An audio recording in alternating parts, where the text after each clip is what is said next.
Hello and welcome to this week's tutorial. My name is Chris, and this week we're going to be talking about core strength, core stability, and we're going to have a little bit of lower back pain in there as well. Now, this video is based around one exercise, the shoulder bridge. Now, you're probably thinking, well, that's a very simple exercise. I know how to do that.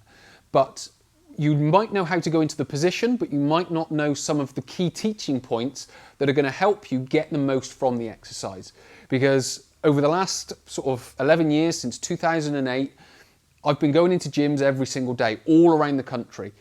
And I see people doing the shoulder bridge, the plank, the side plank, and they think it's helping them with their core strength and stability. And in some ways it can be, but in other ways it might not be. So we're going to be talking about the shoulder bridge in how you activate the glutes and how you get the glutes active whilst you're doing the exercise, because it's not as simple as some people think. You don't just go into the position and then lo and behold, your glutes are active, because what you're going to find out is that other muscles become active before that, which become dominant over the glutes. So we need to override those muscles, and then we need to get into the glutes and make sure they're the dominant muscle so we can get the most from the shoulder bridge. Because a lot of people are doing the shoulder bridge, but you haven't got the glutes working to their full potential. They're in the position, but they're not getting the most from it. So that's what we're going to talk about in this week's tutorial. Before you get started, I just wanted to mention my social media, which you'll see in the top right hand corner of the screen. You've got Twitter at Christopher Hole, Facebook Christopher Hole Training, Instagram Christopher Hole, and YouTube Christopher Hole. So please do like, follow and subscribe. It'd be great to have you on board. Also, please do comment below anything that you might have learned, found interesting, or a question that you might have about the information. I'd be happy to answer it. If you look at the bottom of the screen, you'll see a URL, which is the description to my lower back pain and spine health free webinar. During it, I cover my entire method that I use with people day to day in the gym to help them overcome lower back pain and maintain a better spine health. If you come with pen and paper, you can learn it for yourself. Alternatively, at the end of the webinar, you'll have the opportunity to enroll as an online client and work with me one-to-one via my online training platform. We'll then create a program tailored to your needs and help you reduce lower back pain, improve spine health, and build greater core strength and stability to protect your lower back. So thank you for watching, and back to the tutorial. So as I mentioned in the introduction, the shoulder bridge is a relatively simple exercise, and we probably know what the exercise is, and we know the position to be in. So what we do is we come down into a seated position, and then we go to lie down. What we would then do is we would have feet flat on the floor, knees roughly 90 degrees, it might be slightly shallower than that, and then we lift the hips from the floor. And we hold in this position, hoping that the glutes are nice and active. But as I also mentioned in the introduction, is that there are muscles that can become over-dominant and override what the glutes should be doing. And those muscles are the hamstrings. Now, what we're going to be doing is we're going to go through a quick, short technique that you can start shutting off those hamstrings and making sure your glutes are the muscles that are the active ones and the dominant ones during that exercise. Because if you want greater core strength, core stability, or if you want to reduce low back pain, what we have to do is we have to get the glutes dominant. So what we tend to find in lower back pain patients is that they'll have tightness through, or they can have tightness through the hamstrings. All that's telling us is that the hamstrings are dominant and the glutes are, let's just say, inactive. They're not fully inactive, but they're not as active and they're not dominating over the hamstrings. But the glutes are the muscles that want to be dominant because they're the powerful big muscles of the hips and essentially part of the lower back as well. So what have we got to do? Well, basically we've got to come down into the same position. So we come down into the shoulder bridge as we would do normally. We lie ourselves back. We have feet flat on the floor, knees bent.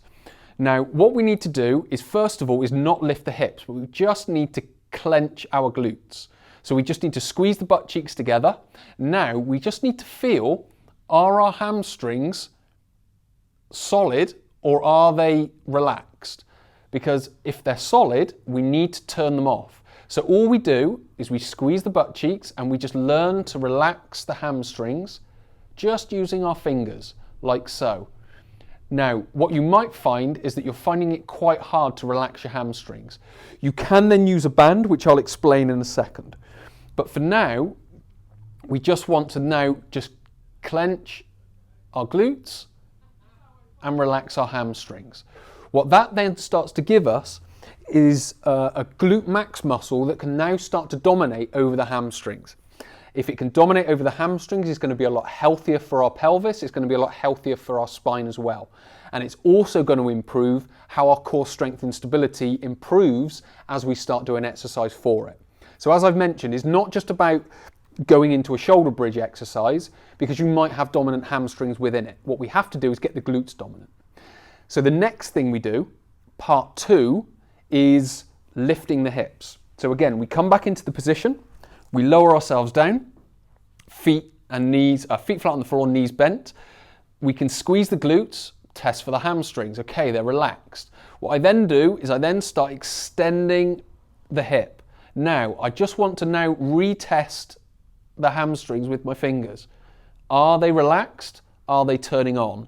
I can now start to feel my hamstrings turning on as I extend the hip. So I'm just going to come back a little bit, keep the hip squeezed, and just feel, okay, now they're starting to relax.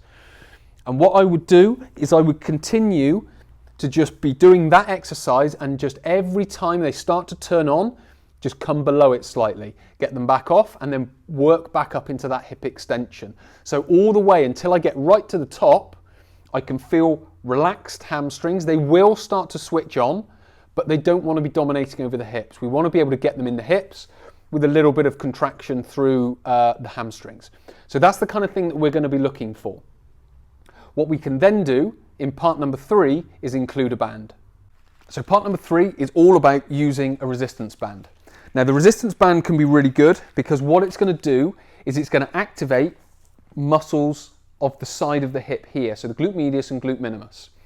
Now what tends to happen if these muscles around the outside aren't active, the adductors and the hamstrings on the inside will become active because they're the ones that are going to be stabilizing the pelvis. So if we can actively engage them by using a resistance band, these muscles come online and these muscles go offline. So if you find yourself, you've got tightness through your hamstring here, or you've got tight adductors here, it's generally because these muscles on the outside are inactive and these are picking up the slack, pulling tight to be able to maintain stability through the pelvis. So again, what we've got to do is reverse that and come back into the glute minimus and glute medius. So what we do is exactly the same as we've done before. We come down, we pop a band up and around our knee. You can go just above it if you want to, you can go just below it if you want to. Either way is fine. You're then going to put feet flat on the floor and lie back. So we've been in this position before. Again, we're just going to clench, feel the hips, relax the hamstrings. We're going to push out with the knees. When we push out with the knees, that's going to engage the glute medius and glute minimus. What we would then do is keep the hips squeezed. Again, hamstrings are relaxed. We're then going to lift up. Hamstrings are still relaxed. We're going to lift up. Hamstrings are still relaxed. And we're coming up. I can now start to feel the hamstrings coming on. So again, push out, relax the hamstrings. Lovely. So we've now got glute max, glute medius, and glute minimus all nice and active, and my hamstrings are nice and relaxed. So now what I'm doing is I'm now using the shoulder bridge as it's meant to be used, which is a glute building exercise or a glute activating exercise. So many people out there are doing the shoulder bridge, which is for the glutes, but they're actually hamstrings and adductors are the dominant muscles. So we want to try and move away from that using the techniques that I've talked about in parts 1, part 2, and a band in part 3. So hopefully that's been helpful for you. Hopefully it's given you a better idea of what you need to be doing. Thank you for watching this tutorial. I will speak to you next week.